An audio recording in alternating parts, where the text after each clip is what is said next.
આજે આપણે સંસદ વિશે ચર્ચા કરવાના છીએ। સંસદ એટલે કે ધારાસભા। મિત્રો, આપણા આ લેક્ચરની ચર્ચા એ જીપીએસસીથી લઈને ક્લાસ 3 સુધીની પરીક્ષા માટે ખૂબ જ કામ લાગશે। તો મિત્રો, આ વિડીયોમાં ખાસ ધ્યાન આપજો અને જે પણ મુદ્દા તમને મહત્ત્વના લાગે તેની નોંધ કરજો। તો શરૂઆત કરીએ સંસદ। સંસદની શરૂઆત કરતાં પહેલાં આપણે પાયાની માહિતી લઈ લઈએ। તો સંઘ સરકારના જે 3 અંગો છે તેની ચર્ચા કરીએ। તો સંઘ સરકારનું પ્રથમ અંગ છે ધારાસભા, ત્યારબાદ બીજો અંગ છે કારોબારી અને ત્રીજો અંગ છે ન્યાયપાલિકા। મિત્રો, બરાબર એકવાર રિપીટ કરી લઈએ। સંઘ સરકારના 3 ભાગ, ધારાસભા, કારોબારી અને ન્યાયપાલિકા। એમાં જે ધારાસભા છે એને જ આપણે કહેવાશે તો સંસદ। બરાબર ધ્યાન આપો, સંસદ। ટૂંકમાં ધારાસભા જે છે એ કાયદા ઘડવાનું કામ કરે છે। ધારાસભા કાયદા ઘડવાનું કામ કરે, કારોબારી એ કાયદાનું પાલન કરે અને નિયમોને બધું બનાવે છે, અને ત્યારબાદ ન્યાયપાલિકા, જો તમે કાયદાનું પાલન ના કરો તો જે સજા આપે છે તે કોણ આપે છે? તો ન્યાયપાલિકા આપે છે।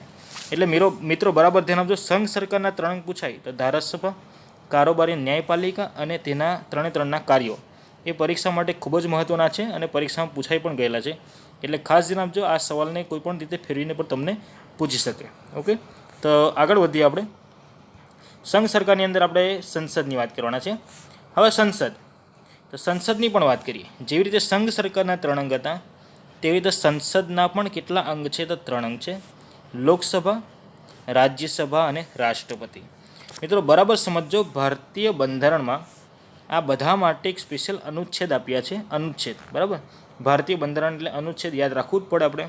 તો આ બધાના અનુચ્છેદો પરીક્ષામાં પૂછાઈ ગયા છે, તો એકવાર પાછા આપણે ચર્ચા કરીએ। સંસદ તમને પૂછાય, ભારતીય બંધારણમાં સંસદ એ કયા અનુચ્છેદમાં દર્શાવે? તો 79 લખું। ત્યારબાદ રાજ્યસભા પૂછાય તો રાજ્યસભા 80, ત્યારબાદ લોકસભા તો અનુચ્છેદ નંબર 81। એટલે આ 3 યાદ રાખજો, સંસદ 79, રાજ્યસભા 80 અને લોકસભા 81। જ્યારે રાષ્ટ્રપતિ પૂછાય ત્યારે તમારે લખવાનો અનુચ્છેદ નંબર 52। તો મિત્રો, આ પેજ પર આપણે જે મહત્ત્વના આપણા સ્થાનો છે એટલે કે સંસદ, લોકસભા, રાજ્યસભા, રાષ્ટ્રપતિ એ બધાના આપણે અનુચ્છેદ જોઈ ગયા। ટૂંકમાં તમને એમ પૂછે કે સંસદ કઈ 3 વસ્તુના બનેલું છે? તો લોકસભા, રાજ્યસભા અને રાષ્ટ્રપતિ। મિત્રો, જે સંસદ ભવન છે, અહીંયા આકૃતિમાં તમને સંસદ ભવન દર્શાવ્યું છે। આ સંસદ ભવન એ દેશનું એકમાત્ર સંસદ ભવન છે જે દિલ્હી ખાતે, નવી દિલ્હી ખાતે આવ્યું છે।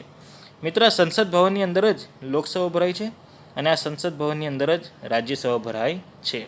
એટલે કન્ફ્યુઝન થોડું પણ ન થયું, જે પહેલી વાર જોતા છે તેના માટે કન્ફ્યુઝન થવું નહીં જોઈએ। દેશની એક જ લોકસભા છે અને દેશની એક જ રાજ્યસભા છે। ઓકે, ક્લિયર છો? ચાલો આગળ વધીએ આપણે જોઈએ। તો આપણા દેશમાં કાયદા ઘડવાનું કામ કોણ કરે છે?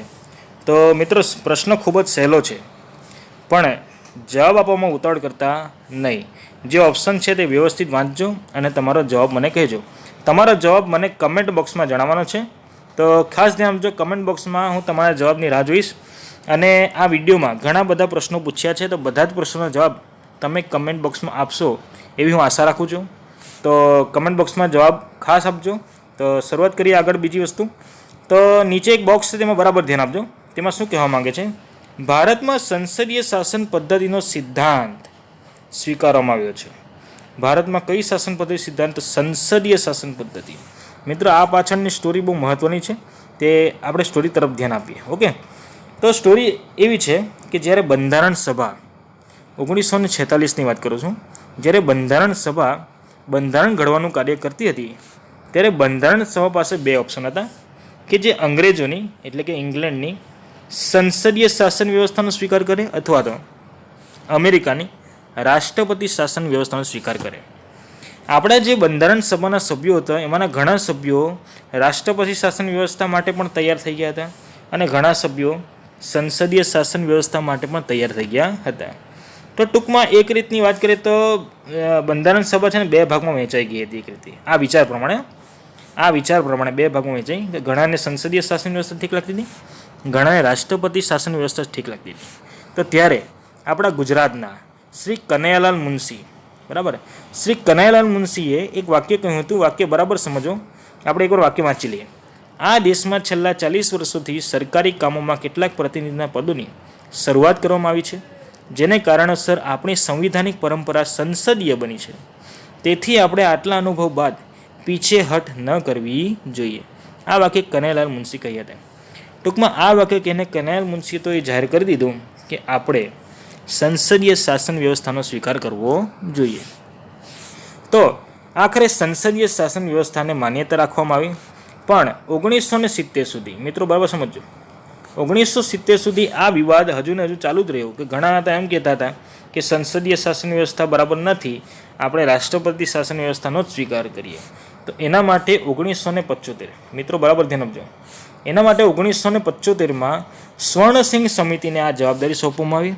ત્યારે સ્વર્ણસિંહ સમિતિએ જે રિપોર્ટ જાહેર કર્યો એમાં એમણે જાહેર કરી કે આપણા દેશ માટે હાલની પરિસ્થિતિ જોઈને સંસદીય શાસન વ્યવસ્થા જ બેસ્ટ ગણાશે. એટલે ટૂંકમાં 1975 બાદ સ્વર્ણસિંહ સમિતિના રિપોર્ટ બાદ સંસદીય શાસન વ્યવસ્થાને ફાઇનલ ગણવામાં આવી અને આ વિવાદ શું કરવામાં આવ્યો તો પૂર્ણ કરવામાં આવ્યો. તો મિત્રો આ બધી સ્ટોરી હતી સંસદીય શાસન વ્યવસ્થાને સ્વીકાર કરવાની. અને એકવાર યાદ રાખજો, સંસદીય શાસન વ્યવસ્થા આપણે ઇંગ્લેન્ડના બંધારણમાંથી સ્વીકારી છે અને આપણી સંસદીય શાસન વ્યવસ્થા એ દ્વિગૃહી છે. કેટલા ગૃહી છે? બે ગૃહી છે. એટલે આપણી પાસે બે ગૃહ છે, એક લોકસભા અને બીજું રાજ્યસભા. ઓકે, તો આગળ આપણે ચર્ચા કરીએ. તો સૌથી પહેલી વાત કરીએ તો બે ગૃહમાં પહેલું ગૃહ જે આવશે તે રાજ્યસભા.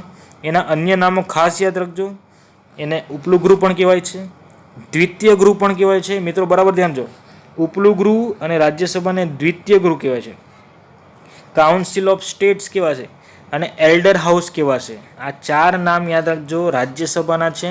અને લોકસભાના પણ ચાર નામ છે, જેને નીચલું ગૃહ કહેવાશે. રાજ્યસભા ઉપલું ગૃહ હતું, લોકસભા નીચલું ગૃહ. લોકસભાને પ્રથમ ગૃહ કહેવાય છે, રાજ્યસભાને દ્વિતીય ગૃહ કહેવાય છે. હાઉસ ઓફ પીપલ અને પોપ્યુલર હાઉસ, આ લોકસભાના ચાર નામ છે. તો પરીક્ષામાં આ નામો પૂછાઈ ગયેલા છે. એટલે મિત્રો બરાબર ધ્યાન આપજો, વિધાન સ્વરૂપે પણ વાક્ય બની શકે છે. તો અહીં બીજો પ્રશ્ન આવે છે. બીજા પ્રશ્નનો જવાબ પણ તમારે મને કમેન્ટ બોક્સમાં આવવાનો છે. તો પ્રશ્ન છે, કયા ગૃહને લોકોનું સીધું પ્રતિનિધિત્વ ધરાવતું ગૃહ કહેવાય છે? મિત્રો બરાબર યાદ, કયા ગૃહને લોકોનું સીધું પ્રતિનિધિત્વ ધરાવતું ગૃહ કહેવાય છે?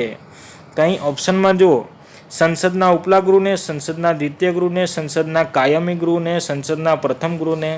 મિત્રો ઓપ્શન જે છે ને તે ઘણા કન્ફ્યુઝનવાળા છે. એટલે આનો જવાબ તો હું ખાસ કમેન્ટ બોક્સમાં જોઈશ કે કેટલાય થિયરીમાં ધ્યાન આપ્યું છે અને કેટલાનું સાચું પડ્યું છે.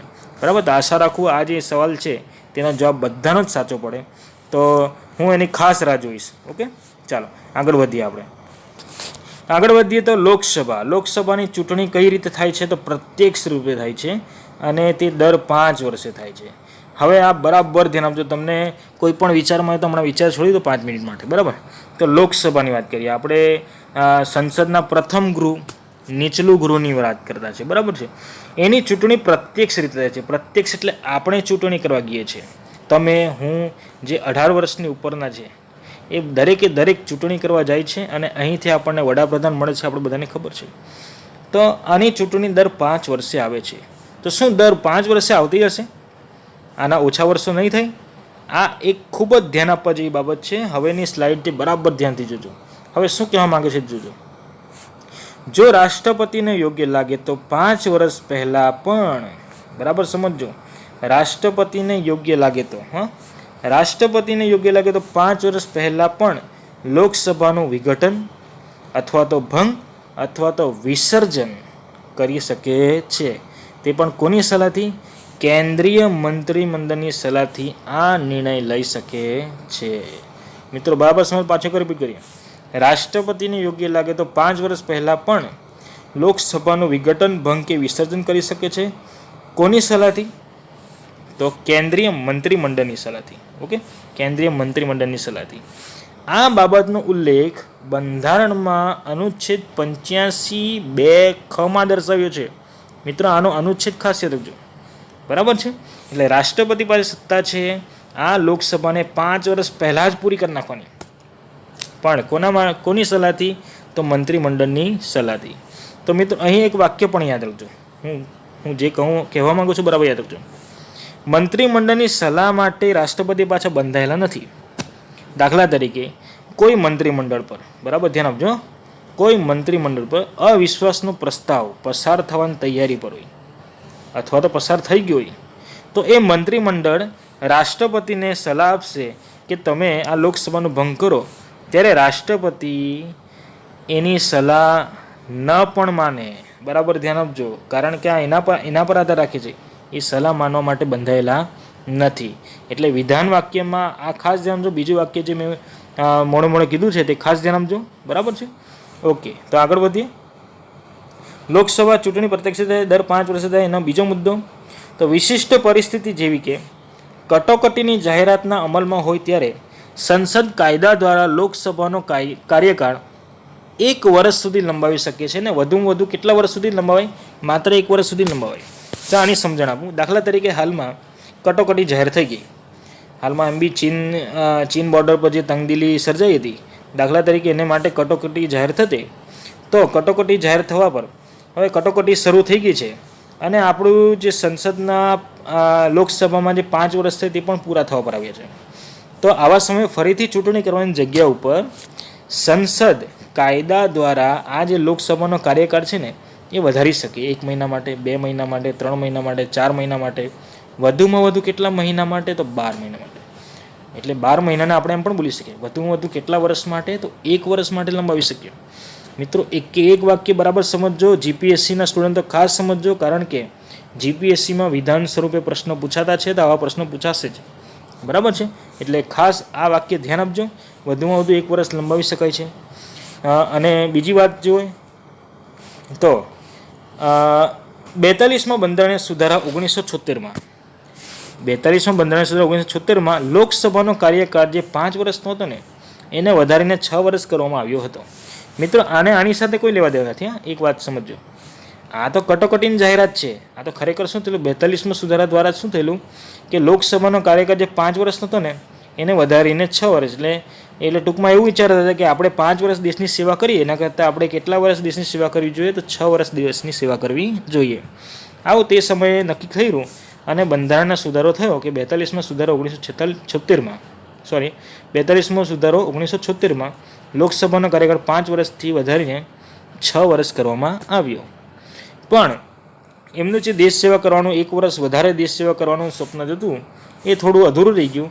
એટલે એના 2 વર્ષ બાદ 44માં બંધારણીય સુધારા 1978માં ફરીથી તેમણે 6 વર્ષમાંથી જે મુદ્દત હતી તે કેટલા વર્ષ કરવામાં આવી? તો 5 વર્ષ. અને હાલ 5 વર્ષ હજુ પણ અંકબંધ છે. તો મિત્રો આ બધી બાબત છે લોકસભાની ખૂબ જ ઇન્ટરેસ્ટેડ બાબત છે અને આને વિધાન સ્વરૂપે પૂછી શકાય છે. તો વિધાન સ્વરૂપે પણ ખાસ ધ્યાન આપજો અને એક મુદ્દાને નોંધજો. તો આ થઈ ગઈ બાબત લોકસભાની. આગળ વધીએ. હવે વાત કરીએ આપણે રાજ્યસભાની. તો રાજ્યસભાની ચૂંટણી કઈ રીતે થાય? તો પરોક્ષ રીતે થાય. મિત્રો કોઈ દિવસ તમે એવું સાંભળ્યું નહીં હશે કે આપણે રાજ્યસભા માટે વોટ આપવા જવાના છે. બરાબર?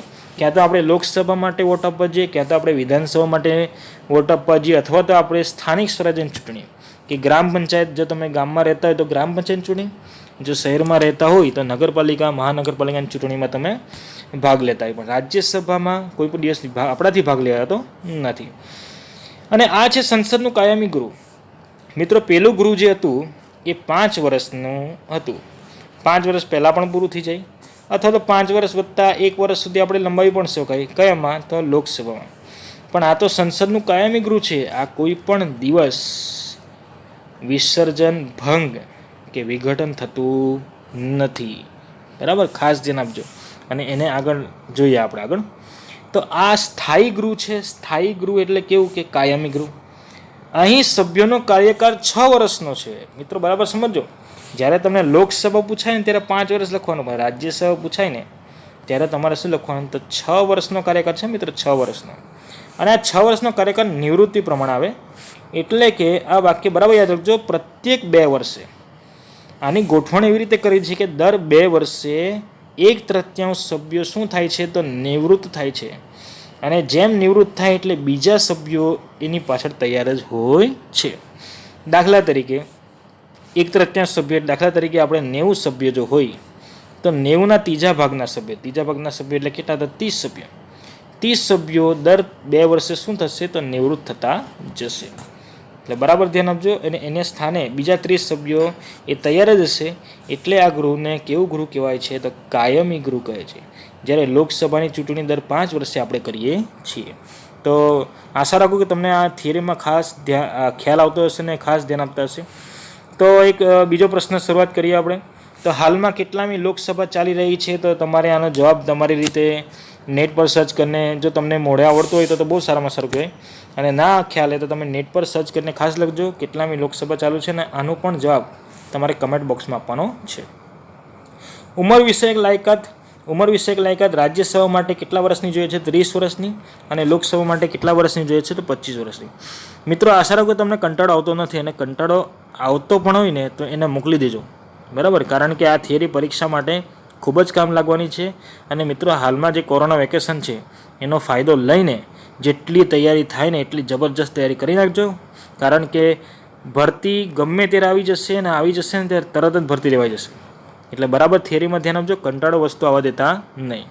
તો રાજ્યસભા માટે તમારે જો રાજ્યસભાના સભ્ય બનવું હોય તો તમારી ઉંમર ઓછામાં ઓછી 30 વર્ષ હોવી જોઈએ, અને લોકસભાના સભ્ય બનવું હોય તો તમારી ઉંમર ઓછામાં ઓછી 25 વર્ષની હોવી જોઈએ. હવે આપણે વાત કરીએ રાજ્યસભાની સભ્ય સંખ્યા. રાજ્યસભામાં કુલ કેટલી સભ્ય સંખ્યા હોય છે? તો રાજ્યસભામાં કેટલી સંખ્યા તો જોઈએ. રાજ્યસભામાં મહત્તમ સભ્ય સંખ્યા, મિત્રો મહત્તમ શબ્દ પરીક્ષામાં એમ પૂછાય, રાજ્યસભામાં મહત્તમ સભ્ય સંખ્યા કેટલી હોય છે? તો ત્યારે તમારે 250 જવાબ લખો. પણ તમને જેમ પૂછાય હાલની સભ્ય સંખ્યા કેટલી છે, ત્યારે તમારે 245 લખો. હવે આ સવાલ તો એકચ્યુઅલી જૂનો થઈ ગયો છે, પણ આ સવાલને ફેરવીને એટલે કે મહત્તમ શબ્દ મૂકીને તમને કન્ફ્યુઝન કરી શકે છે. તો હાલની જે 245 સભ્ય સંખ્યા છે તે કઈ રીતે વહેંચાયેલી છે? તો 245 સંખ્યા આ રીતે વહેંચાય કે 225 + 8 + 12 એટલે કે 225, બરાબર સમજો. 225 બધા રાજ્યો થઈને આવે છે. હાલમાં 28 રાજ્યો છે. 29 રાજ્યો પતી ગયું ભાઈ, 29 રાજ્યો નથી, ઓકે, 28 રાજ્યો છે. કેન્દ્ર શાસિત પ્રદેશો અને બાકીના રાષ્ટ્રપતિ તરફથી પણ 12 સભ્યો રાજ્યસભા માટે મૂકવામાં આવે છે. તો આંકડો કદાચ તમને પૂછાય કે રાજ્યમાંથી રાજ્યસભાની કેટલી બેઠકો આવે છે? તો 225. કેન્દ્ર શાસિત પ્રદેશમાંથી કેટલી બેઠકો છે? તો 8. અને રાષ્ટ્રપતિ તરફથી કેટલી બેઠકો રાજ્યસભાની હોય છે? રાષ્ટ્રપતિની પોતાની અલગ સીટ હોય છે, બરાબર. એટલે રાષ્ટ્રપતિ 12 સભ્યોની નિમણૂક કરે છે. એક શબ્દ વાપરીએ, ઓકે, નિમણૂક કરે છે. આ સત્તા કોની છે? તો રાષ્ટ્રપતિની સત્તા છે. આના માટેની આપણે ચર્ચા છે ને નેક્સ્ટ સ્લાઇડમાં જોઈએ, ઓકે. અહીંયા આપણા જે ભારત દેશનો નકશો છે એ દર્શાવવામાં આવ્યું છે, અને દરેક રાજ્યની અલગ અલગ સીટની સંખ્યા. એમાં આપણે ગુજરાતની સીટ જોતો હોય તો આ પ્રશ્ન પૂછાઈ શકે કે રાજ્યસભામાં, બરાબર સમજો, રાજ્યસભામાં જે પેલી 245 જગ્યાઓ છે એમાં ગુજરાતની કેટલી જગ્યાઓ છે? તો 11 જગ્યાઓ છે. આટલું ધ્યાન આપજો, બરાબર છે. એટલે આપણે ગુજરાત તરફથી કેટલા પ્રતિનિધિઓ જાય છે? તો 11. આ રાજ્યસભાની વાત છે જેનું ઇલેક્શન આપણે કરતા નથી, ઓકે. તો રાષ્ટ્રપતિ, હવે રાષ્ટ્રપતિ જે પેલા 12 સભ્યોની નિમણૂક કરે છે તેને રાષ્ટ્રપતિને એક સત્તા આપવામાં આવી છે. ભારતીય બંધારણમાં અનુચ્છેદ નંબર 81 પ્રમાણે એને સત્તા આપવામાં આવી છે કે રાષ્ટ્રપતિ કલા, વિજ્ઞાન, સાહિત્ય, સમાજ સેવા વગેરે જેવા આ બધી વસ્તુઓમાં જે પારંગત જે સભ્યો છે એવા 12 સભ્યોની નિમણૂક, બરાબર સમજો, એવા 12 સભ્યોની નિમણૂક કરવાની સત્તા કોને છે? તો રાષ્ટ્રપતિને. એટલે ટોટલ કેટલા થશે? 245. એટલે આનો અનુચ્છેદ યાદ રાખજો, અને કયા કયા ક્ષેત્ર માટે આપી શકે તે પણ ધ્યાન આપજો. એટલે આપણા રાષ્ટ્રપતિ માટે અનુચ્છેદ નંબર 81 ખાસ ધ્યાન આપજો, ઓકે. ચાલો આગળ વધીએ. આપેલા વિધાન ચકાસો. આનો જવાબ પણ તમારે મને આપવાનો છે. રાજ્યસભામાં કેન્દ્ર શાસિત પ્રદેશની કુલ 8 બેઠકો છે. આ 8 બેઠકો પૈકી 3 દિલ્હીની, 1 પુદુચેરી અને 4 જમ્મુ કાશ્મીર. મિત્રો કેન્દ્ર શાસિત પ્રદેશમાં જમ્મુ કાશ્મીર આવી ગયો છે, ઓકે. એને એટલે લેટેસ્ટ જે આંકડા છે તે પ્રમાણે આ પ્રશ્ન પૂછાયો છે. તો આ જે 2 વિધાનો છે એમાંનું એક સાચું છે, અથવા કે 2 સાચું છે, અથવા તો બંને સાચા છે, તો બંને ખોટા છે. આનો જવાબ મને તમારે કમેન્ટ બોક્સમાં જણાવવાનો. મિત્રો હું તમારા કમેન્ટ બોક્સમાં તમારા જવાબની ખૂબ રાહ જોઈશ. તો બરાબર જવાબ જો ને સાચા જવાબ આપજો, ઓકે. ચાલો, લોકસભાની સભ્ય સંખ્યા. લોકસભાની મહત્તમ સભ્ય સંખ્યા સેમ. મહત્તમ સભ્ય સંખ્યા પૂછે તો 552. પાછું એક રિપીટ કરીએ. રાજ્યસભાની પૂછે તો 250, લોકસભાની પૂછે તો 552. હાલની સંખ્યા જોઈએ તો 545. આપણે રાજ્યસભાની કેટલી? તો 245. લોકસભાની કેટલી છે? તો 545. ત્યારબાદ આપણે 545 વહેંચેલી છે તો 524 + 19 + 2 એટલે કે 524 એ રાજ્યોમાંથી આવે છે, 19 એ કેન્દ્ર શાસિત પ્રદેશમાંથી આવે છે, અને બેની સત્તા કોની છે તો રાષ્ટ્રપતિ. મિત્રો રાજ્યસભામાં કેટલી સત્તા હતી તો 12 સભ્યોની સત્તા. લોકસભામાં કેટલા સભ્યોની સત્તા છે તો 2. તો અહીંથી પ્રશ્ન તૈયાર થાય. જો 3 સવાલ પૂછું. રાષ્ટ્રપતિ લોકસભામાં કેટલા સભ્યોની નિમણૂક કરે છે તો 2. રાષ્ટ્રપતિ રાજ્યસભામાં કેટલા સભ્યોની નિમણૂક કરે છે તો 12. પણ જો પ્રશ્ન આમ પૂછાય, રાષ્ટ્રપતિ સંસદમાં, બરાબર ધ્યાન આપજો, સંસદમાં કેટલા સભ્યોની નિમણૂક કરે તો 2 + 12, એટલે ત્યારે આપણો જવાબ કેટલો થઈ જશે 14. સંસદમાં કેટલા નહીં તો 14ની, પણ લોકસભામાં કેટલી તો 2ની, રાજ્યસભામાં કેટલી તો 12ની. તો આવા પ્રશ્નો પૂછાય છે, અને આવા પ્રશ્નો તમારો 1 ગુણ ફટાકડીને લઈ જશે. બરાબર ધ્યાન આપજો, અને પરીક્ષામાં સવાલને પૂરેપૂરો વાંચજો, પછી જવાબ આપજો. ઓકે, તો અહીં પ્રશ્ન આવી ગયો છે. આ પ્રશ્નનો જવાબ હું જ તમને કહી દઈશ. આપેલા વિધાનોમાંથી કયું અથવા તો કયા વિધાન સાચો તો કે સાચા છે તે જણાવવાનું છે. પહેલું વિધાન છે, લોકસભામાં રાજ્યમાંથી વધુમાં વધુ 530 બેઠકો આવે છે. લોકસભામાં કેન્દ્ર શાસિતમાંથી વધુમાં વધુ 20 બેઠકો હોય છે. અનુચ્છેદ 331 પ્રમાણે રાષ્ટ્રપતિ 2 એંગ્લો ઇન્ડિયન સભ્યની નિમણૂક કરે છે. જો રાજ્યની લોકસભાની કોઈ બેઠકમાંથી કોઈ એંગ્લો ઇન્ડિયન સભ્ય તરીકે ચૂંટાયો હોય તો પણ રાષ્ટ્રપતિ 2 એંગ્લો ઇન્ડિયનની સભ્યની નિમણૂક કરશે. મિત્રો પહેલું વિધાન અને બીજું વિધાન તો એકદમ સાચું છે. બરાબર સમજો. વધુમાં વધુ લખ્યું છે મહત્તમ. તમે કન્ફ્યુઝ ના થાય કે પેલા 526 લખ્યું છે ને 524 લખ્યું છે, આમાં 530. હવે મેં તમને બતાવું, જે 545 હાલની છે, બરાબર, અને આપણે મહત્તમ કેટલી લીખી તો 552. મહત્તમ 552 લખીએ. 530 એ રાજ્યોમાંથી, 20 એ કેન્દ્ર શાસિત પ્રદેશોમાંથી, અને 2 એંગ્લો ઇન્ડિયન, એટલે ટોટલ કેટલા થશે તો 552. એટલે પહેલું અને બીજું વિધાન તો આપણું સાચું છે. ત્રીજું વિધાન પણ સાચું છે, કે ત્રીજું વિધાન અનુચ્છેદ 331 પ્રમાણે 2 એંગ્લો ઇન્ડિયન સભ્યની નિમણૂક કોણ કરે છે તો રાષ્ટ્રપતિ. આપણે એકવાર રિવિઝન કરીએ તો રાજ્યસભામાં જે 12 સભ્યોની નિમણૂક કરતા હતા એ કયા અનુચ્છેદ પ્રમાણે કરતા હતા યાદ રહેવું જોઈએ તમને. બરાબર, ઓકે. તો લોકસભામાં પૂછાય તો 331 તમારે લખવું, 2 એંગ્લો ઇન્ડિયનની. ઓકે, પહેલા 3 તો સાચા છે. હવે જે ચોથું વિધાન છે તો બરાબર સમજીએ. જો રાજ્યની લોકસભાની કોઈ બેઠકોમાંથી, મિત્રો આપણે સમજીએ હમણાં, આપણી પાસે હાલમાં 543 + 2 એંગ્લો ઇન્ડિયન. હા, એંગ્લો ઇન્ડિયન, બરાબર, એંગ્લો ઇન્ડિયન જે હોય છે તો 543 2 એંગ્લો, એટલે એંગ્લો ઇન્ડિયન એટલે શું, જેના માતા અથવા પિતા બેમાંથી કોઈ પણ એક વિદેશી નાગરિકત્વ ધરાવતું હોય, અને બેમાંથી કોઈ પણ એક આપણા દેશનું નાગરિકત્વ ધરાવતું હોય, એ બેનો જે જન્મેલો પુત્ર છે, બરાબર, કે પુત્ર કે પુત્રી કે સંતાન, એને શું કહેવાશે એંગ્લો ઇન્ડિયન કહેવાશે. બરાબર સમજજો. ઓકે, તો આપણું બંધારણ એંગ્લો ઇન્ડિયનને પણ સરખું મહત્ત્વ આપે છે. એટલે તો આપણા દેશને દરેક માટે સર્વધર્મ સંભાવ છે એમ કહી શકીએ આપણા દેશનું. બરાબર, તો જે રાજ્યની લોકસભાની કોઈ બેઠકોમાંથી એંગ્લો ઇન્ડિયન સભ્ય ધારો કે ચૂંટાઈ જાય, એટલે શું કહેવા માંગે કે 543માંથી ધારો કે એક એવી સીટ મળી જાય એંગ્લો ઇન્ડિયનને કે જે આપણે ગુજરાતમાં સમજો ને, આપણે ગુજરાતમાં નવસારીની સીટ છે, બરાબર છે, નવસારીની સીટ છે, એ જે ભાઈ જીત્યા છે તે એંગ્લો ઇન્ડિયન છે સમજો. તો રાષ્ટ્રપતિ શું કરશે તો રાષ્ટ્રપતિ 2માંથી એકને કાઢી નાખશે અને એકની જ નિમણૂક કરશે. બરાબર સમજજો એ વાત. 543માંથી જો એક એમને મળી ગયો છે તો એક એંગ્લો ઇન્ડિયન જ મૂકશે. જો 543માંથી એમને 2 મળી ગયા છે ઓલરેડી, તેવા જ સમયે એ રાષ્ટ્રપતિ 2 એંગ્લો ઇન્ડિયનની નિમણૂક કરશે નહીં. આ બરાબર સમજજો.